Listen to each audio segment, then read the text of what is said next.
حضرت رابعہ بصری رحمۃ اللہ علیہ کہیں سے گزر رہی تھی۔ آپ نے دیکھا کہ وہاں ایک شخص جنت کا ذکر کر رہا ہے۔ آپ وہاں رک گئی اور کہا میاں خدا سے ڈرو، تم کب تک بندگان خدا کی محبت سے غافل رکھو گے؟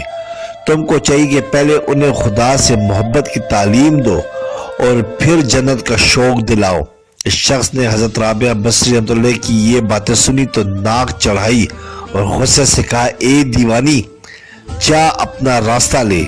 آپ رحمۃ اللہ نے فرمایا میں دیوانی نہیں، البتہ تو دیوانہ ضرور ہے کہ راز کی بات نہ سمجھ سکا۔ ارے جنت تو قید خانہ ہے اور مصیبت کا گھر ہے، اگر وہاں اللہ کا قرب میسر نہ ہو۔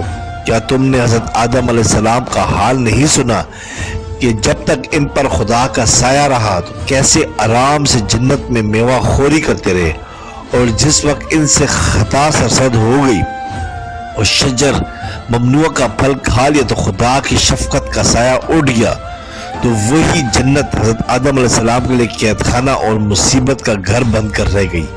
پھر فرمایا کیا تمہیں حضرت ابراہیم علیہ السلام کا حال معلوم نہیں کہ جب وہ محبت الہی میں پورا اترے، جب وہ آگ میں ڈالے گئے تو وہ آگ ان کے لیے جنت و عافیت بن گئی۔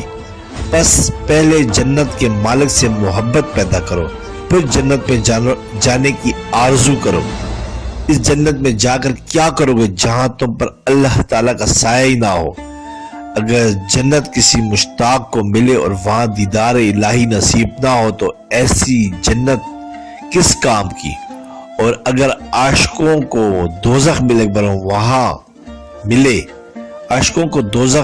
مگر وہاں دیدار الہی نصیب ہو تو ایسی دوزخ اس طرح کی جنت سے لاکھ درجے بہتر ہے۔ اسے شوق سے لے لو، دنیا و مافیا میں اور ساری کائنات میں اگر کچھ ہے تو عشق الہی ہے۔ سبسکرائب کرے، لائک کرے اور بیل آئیکن پہ کلک کرے تاکہ آپ کو اس طرح ہی پیاری اچھی اسلامی ویڈیو ملتی رہے۔